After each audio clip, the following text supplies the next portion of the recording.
Well, listen, while we're on the subject of challenges, of course, it really is the stars are aligning to your point about fate casting its hand in Survivor, and that not only did we get rid of, a fantastic challenge performer, we have an out-and-out fitness, bona fide expert on the podcast. So listen, we're at a point in Survivor right now where maybe there's some familiar faces getting ready for 50. There might even be some people in the cards right now, 51, 52 down the line, but it is never too early to start preparing. If you stay ready, you don't have to get ready. And so what I thought we might be able to do while we have the in-house expertise is that for this game this week, I'm going to be providing a list of Survivor challenges, whether Jeff calls them classics or kind of a classic, I think is what he called the one this week, which is like a little odd. I'm not sure how you measure that in degrees, but basically what we're going to try to have you do, and we'll make this a brain trust as well, as a think tank, is we'll provide a challenge and talk through what are some ways that you could prepare for it. What muscles should you work on? Are there everyday objects you can utilize as well in lieu of not having the Survivor prop and challenge department around you? People literally on Survivor 51 are going to cite this podcast and be like, I heard a Mike Bloom podcast about how we needed to work on this muscle. Yeah, listen, grip strength. It's grip strength. Every challenge. I'm just kidding. Yeah, exactly. It's all, well, listen, you talk about grip strength. Let's start with a challenge that might be all about that.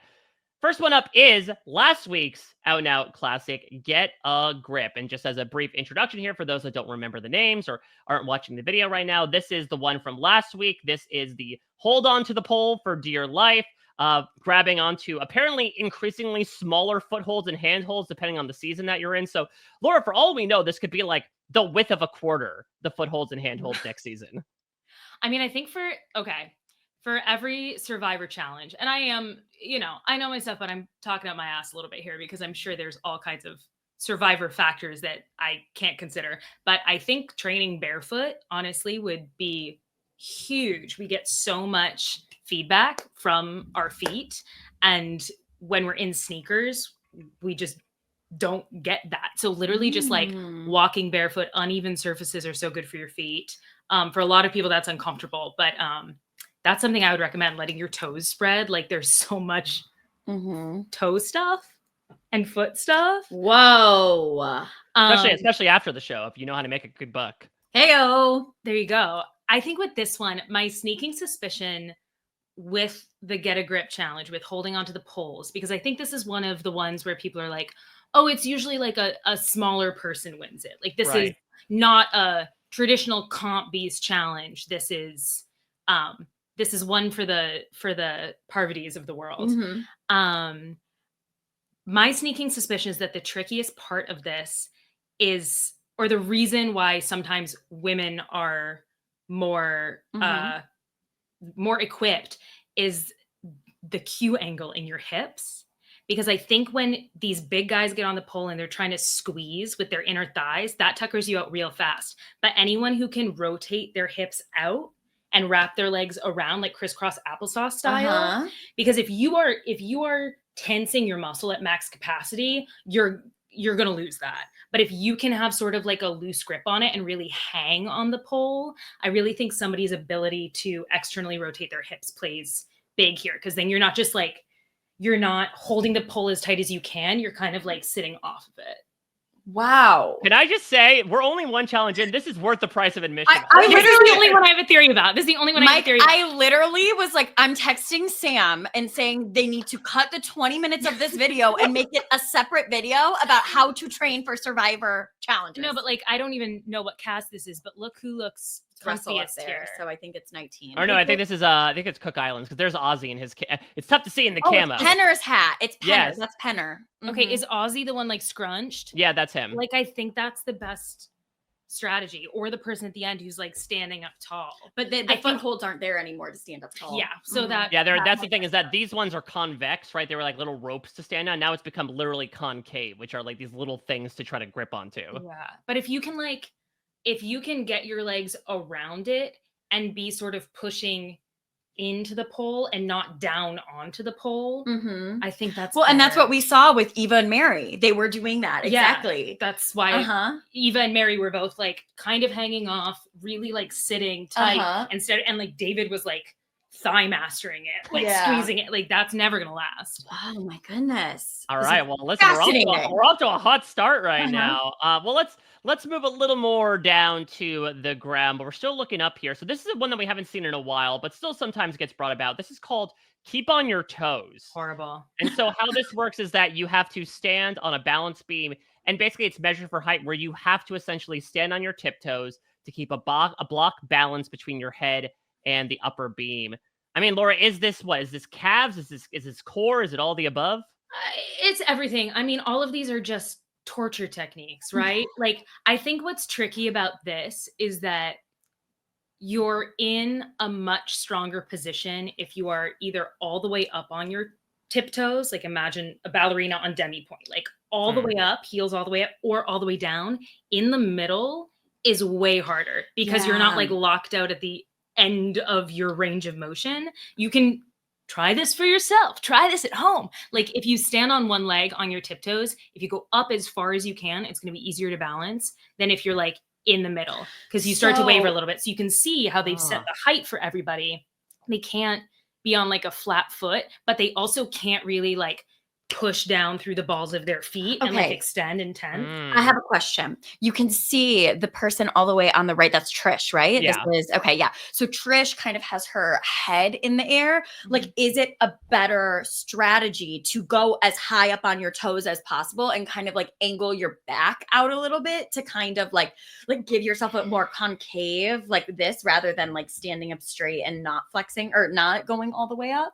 I mean, it's tough because I think with a lot of these, the more variety you have in your positioning, the better. And it's just you're betting on everyone else and how long everyone else is going to last. Sure. Like Trish might be more secure in this moment, but like Woo looks comfier. Yeah, he does. If you can like readjust a little bit, you can like the neck cramping is going to get her before the wobbles do. Like we think of balance as like standing still and frozen, and balance is actually like really rapidly and subtly reacting to what's happening to you, right? So if you freeze, you're messing with your ability to be adaptable, just like in the social game.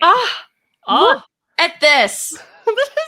This is incredible. All right, let's keep going. Let's make it 3 for 3 here. So this is one that's called Overextended. This is basically known as like the boom mic challenge, where, well, we'll talk about a variation of this later on, but you have to basically hold a pole above your shoulders. Most people balance it on their head, like we're seeing this picture of Survivor 44, but you have to like balance a pole, and at the end of it is a ball or a totem that you have to keep underneath it. So let's talk a little bit of upper body here. We've been talking a lot of lower body. What's the way to approach this from like a shoulder, trapezius perspective?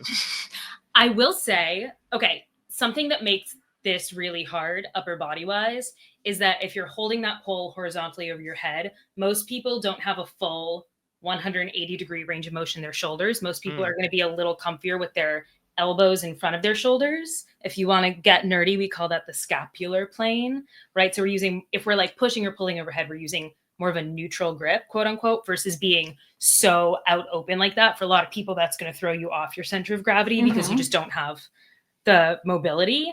So having that bar, like if someone had limited shoulder mobility, I'm not going to have them overhead press a barbell. They're going to overhead press 2 dumbbells so that their shoulders can do what they need to do. So then you have to freeze open like that. And a lot of these, like what's the one, I forget what season it was. Where they had the clay pot that they had to like go over. The one where they like push out like this. Yeah. That I didn't put that one in there. I think it's called like Comfortably Numb, where you have to hold onto the 2 discs with the pots on them. Like being open like that is just not comfortable for most of us. Most of us are kind of in our, desk goblin position. So they're casting too many white collar nerds on Survivor. They keep scapular.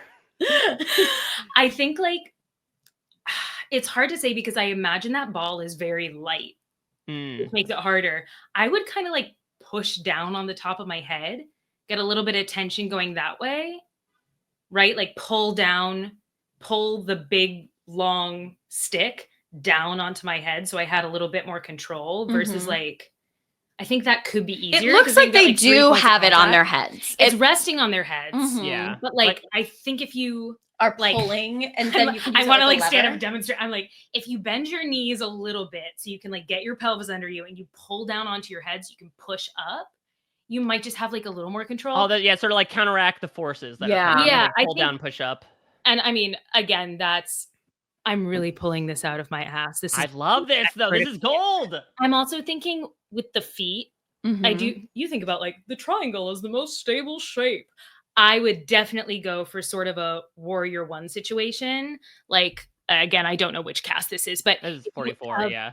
toes of one foot pointed forward Mhm. and then the other foot you position perpendicular. So you're in kind of like a fencing stance. Mhm. I think that's going to give you a better chance at catching yourself if you do get thrown off versus like toes pointing in the same direction, then you're weeble wobbling back and forth. Yeah. Sure. And I think the one you're looking at actually is Brandon, who I believe did win this challenge for his group. So Oh my I think goodness. the feet are always going to be more important than the feet are the base of everything.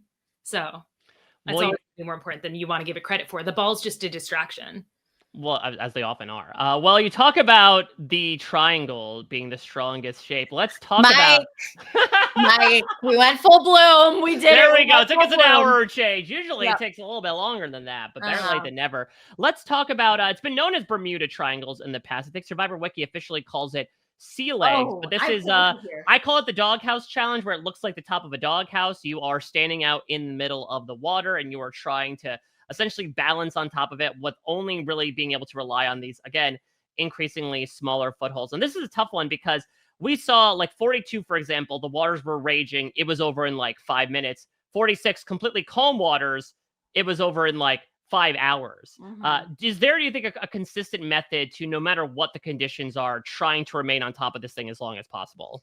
I think it's always going to be bend your knees a little bit. Like, for the love of God, do not lock your knees. Bend your knees, sit your hips back a little bit, like a hinge, if you know what that is. Like, lower your center of gravity and give yourself room to move wherever you need to go. So you can just like absorb the force of the ocean. Because if you start to clench and lock this out, like, you're squeezing your inner thighs together. That is not a strong position for anybody. And you're also like, if you're holding onto those little rails, is that inversion or eversion, like you're twisting your ankle to make it happen.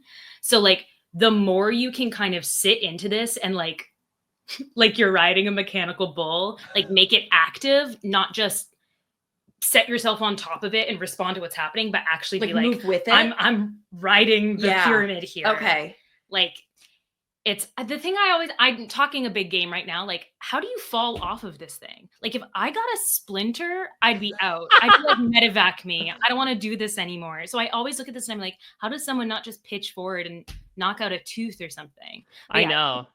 I think like, get low, start off with as many bent joints as you can. So you can tense up and hold yourself, but you can also absorb the shock of like impact if a wave comes and knocks everyone over. Wow. I'm always intrigued when it comes to various balance elements in this show. And I guess this is an example of that, but obviously there's like balance beams, teeter-totters, etc.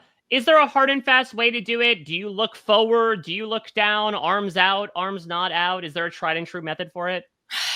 Most people are comfier with something different. And that's what's tricky about something like this, is probably a lower center of gravity and less upper body mass would help you out here. But if you've got someone who's just stronger than everybody else, that might not matter that much.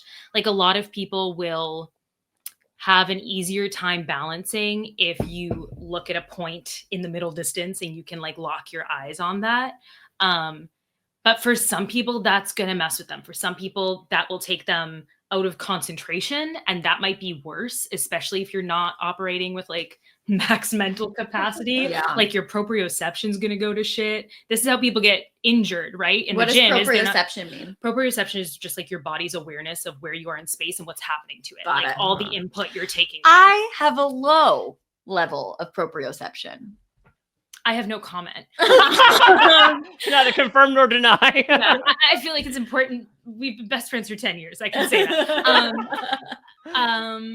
You know, so like something like this, I don't know how helpful it would be to look off into the distance, because the distance is the ocean. And if you put her on one of these things, she's vomiting in 10 minutes. That's I valid. didn't even think about that, but you're right. Yeah, all of these things, when they're like trying to do a balance beam and it's floating on water, like I think agility and reactivity is a more important part of balance than, like, people always say, oh, do lots of yoga for your balance. And that could be useful, but also training, like doing ladder drills, playing like Dance Revolution, like all the like fast feet things that we think of with like football players. If you can like have to react and catch things, like that's going to help you figure out how to correct when you start to go off balance. Like actively balance, decelerate yourself, hit a point and stick it when you're responding to a force, rather than just like, I'm going to stand here in tree pose and lock and load everything and learn how to balance myself. Like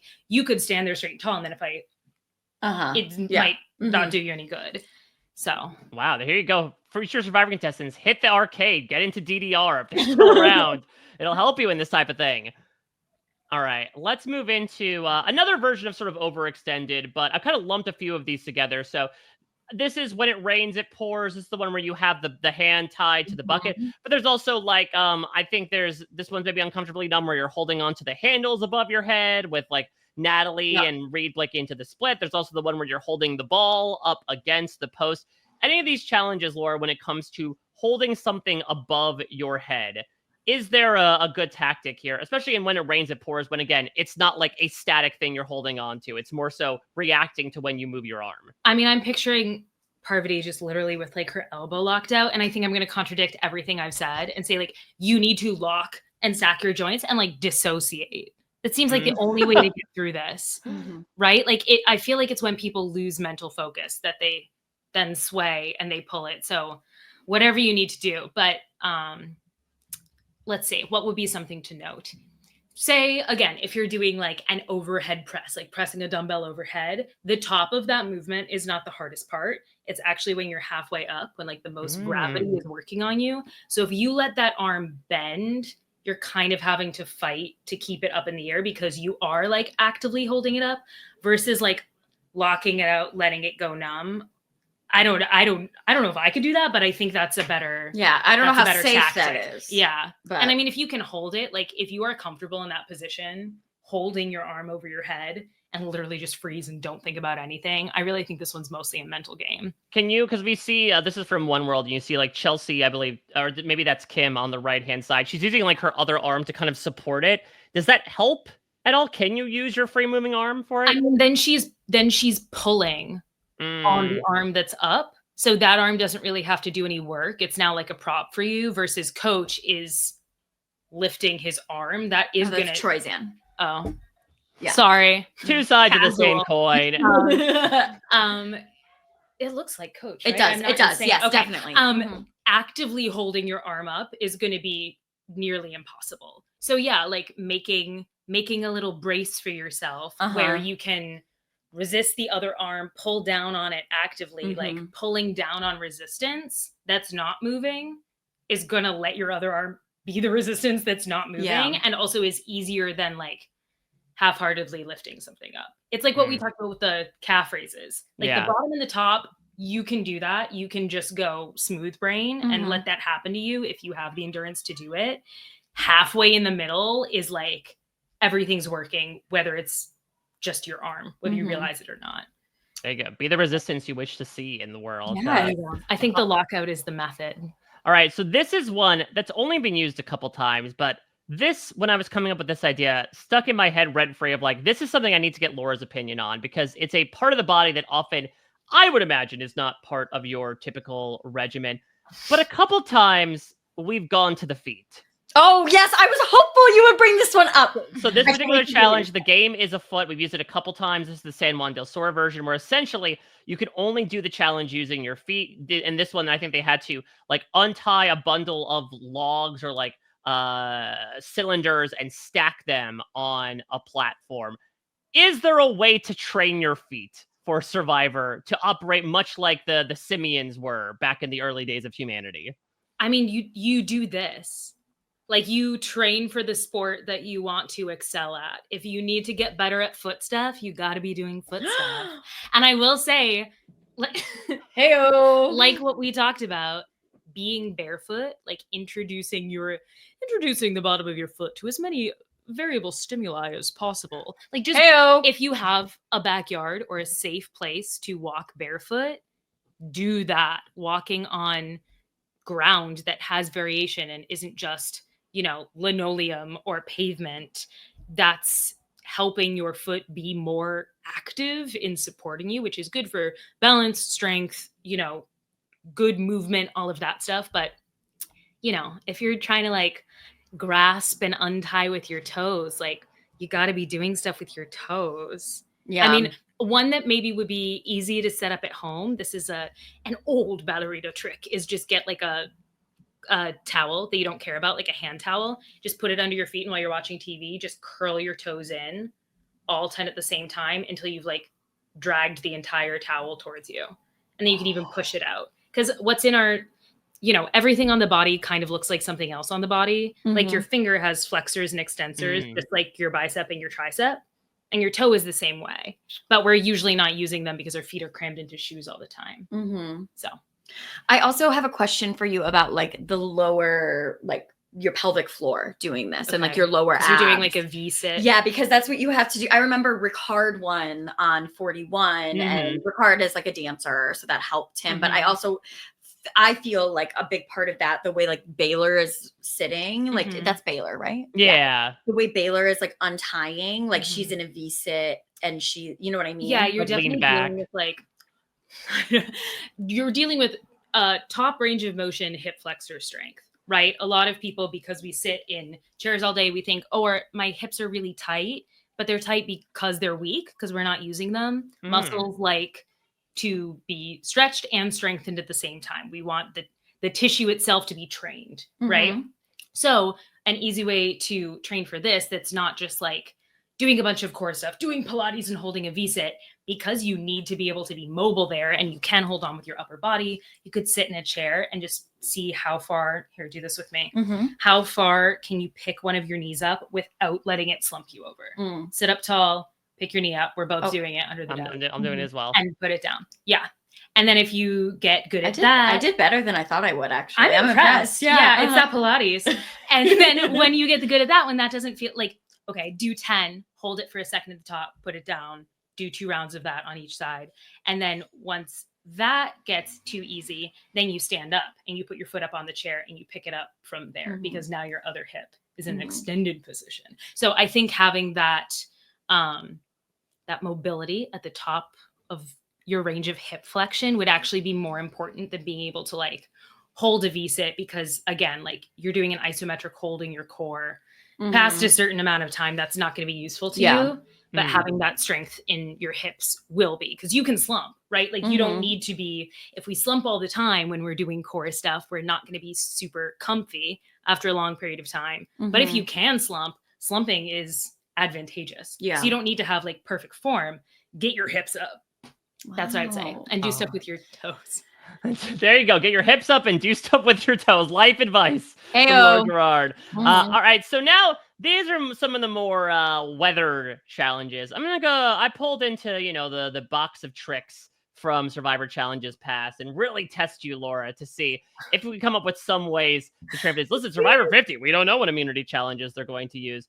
I want to start with a classic here.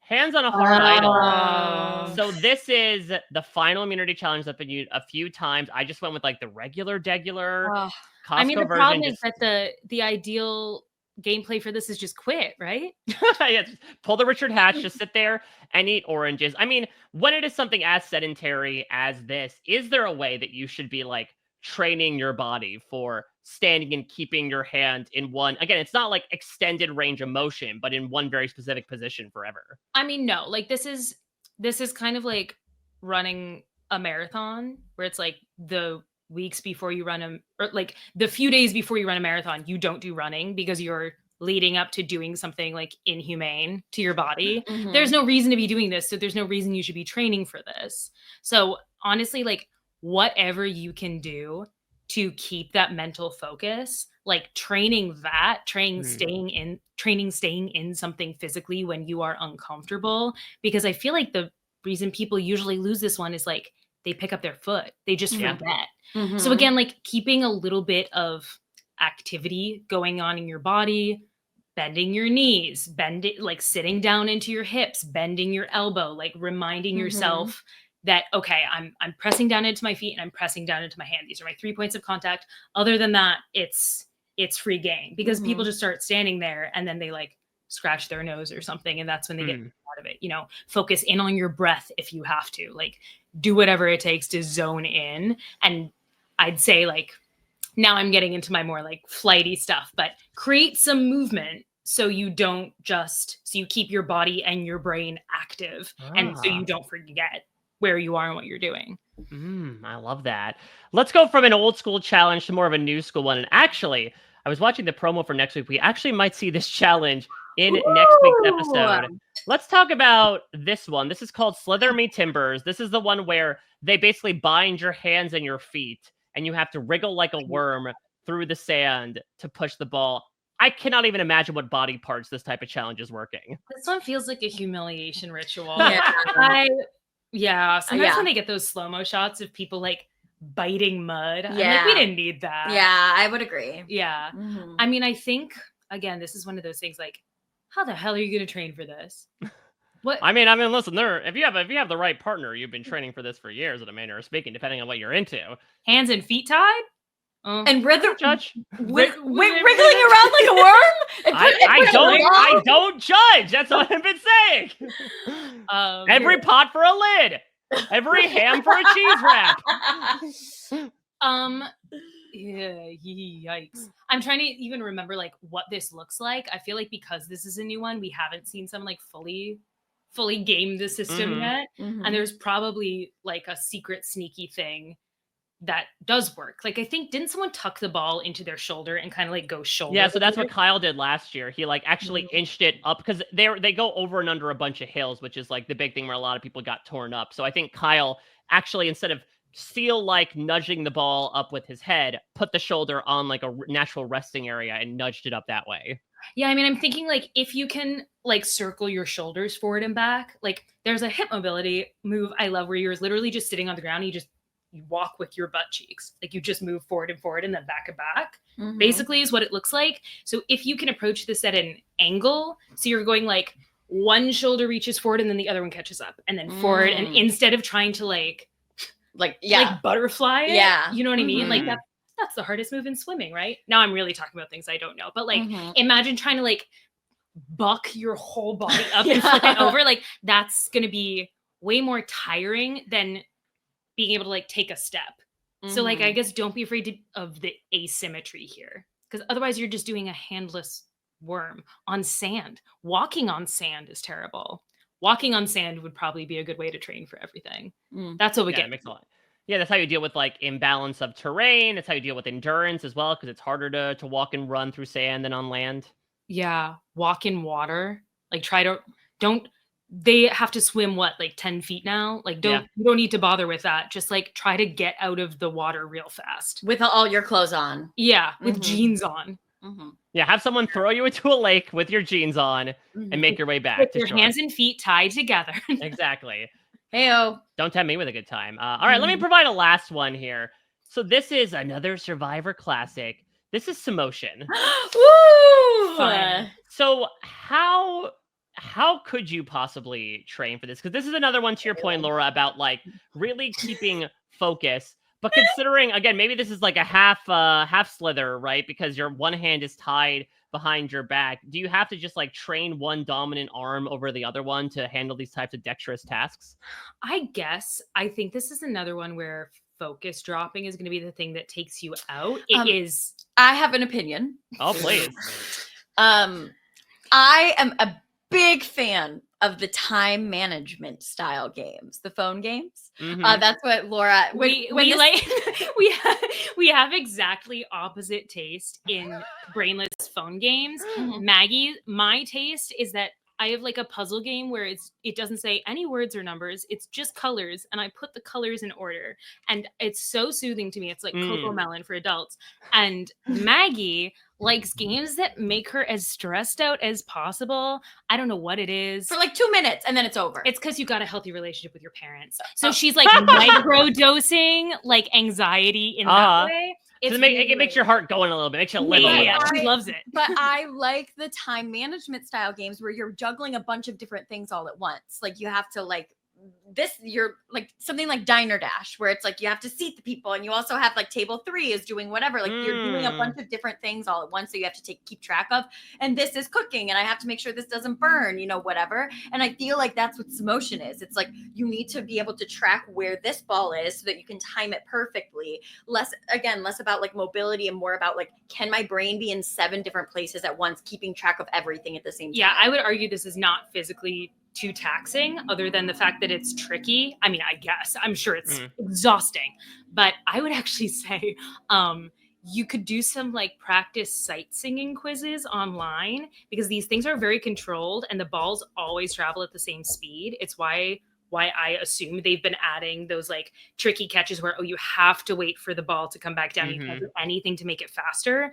I think once you got the rhythm of it, like, can you hold a pace? Can you clap through a rhythm and not drop it? That's such a that's so interesting. So you could be like, listen, you could argue some of the worst performers at Simmotion were maybe some of the worst singers that we've had on Survivor by comparison. It's a natural human tendency that like when we start like singing in a group or something, everybody speeds up. You go faster and faster and faster. And that's not going to happen here, because the physics of the ball on the track is not going to change. So it's like, do you have the patience to like find an internal rhythm and just stay with it, just the repetitive motion, and you're not going to change it, and you're not going to let the anxiety take over. So yeah, probably like, I'm like, maybe do some more like real true hit cardio and practice like heart rate variability and try to maintain a focus. Like, do your 20-second hit interval and then like get off and do a Sudoku puzzle while your heart's coming back down. Oh my God. And also like go online and do like the clapping quizzes for sight singing class. Yeah, it's so interesting. I mean, it's like back during COVID, right? When it was like, you need 30 seconds to wash your hands, sing happy birthday to yourself 2 times. Like, I wonder if you time out, obviously you don't know unless you're like a super duper duper fan to time out how long it takes from the ball to get to the top to the bottom. But if you were somehow able to do so and have it fit to like a piece of music, just have that play in your head. Like in The Office when they're learning CPR. Yes, staying alive. And that's, easier said than done when the wind is in one ear and Jeff is screaming in the other. Like the last thing I would be is focused on like, how many BPM do I think this ball is rolling at? But I think it could be useful because I think that's a consistent pace. So if you could just figure out what that pace is and not overthink it, I think that's like the biggest trick for this one. I don't think it's that physical at all. Well, congratulations, you two. I think we just hacked Survivor. I think we're ready. Listen, our checks are in the mail for any future winners out there who listen to this incredible advice. Holy shit. Yes. And the thing is, I'm gonna like, don't get embarrassed, but like she has this whole series on her TikTok of like movements you can do sitting in an office chair, things that are super accessible to you so that you can train for some of the things that she was talking about, even like the exercise she was talking about, like sitting in the chair, your hip mobility, like listen to the things that she's saying. And she has all of these series that are really easy for people to pick up at home and do for 20 minutes a day, etc. Say you're working a desk job and you're in final callbacks for Survivor, you can still be training. You don't have to hit the gym as hard as you think you do. I paid her to say all of that. There we go. Yeah, I think like if I could distill this down to one thing that will be useful for Survivor or life. So many of us are focused on like bigger, better, faster, stronger at the gym. And what a lot of us actually need to be focused on is the use it or lose it mentality. Like, can you get up and down off the ground without using your hands? Hey, Dad, working that snake challenge. There you go. Like the things that you want to be able to do, like sit on the ground with your kids or like get up off the toilet without assistance when you're 90. That's the kind of stuff that like, are you getting down on the floor every day? Can you touch your toes? That's way more accessible for people than like, can you hold your hand up in the air for 8 hours or like, can you squat 800 pounds. So there we go. Baby steps, whether through water, sand, or just in your day to day.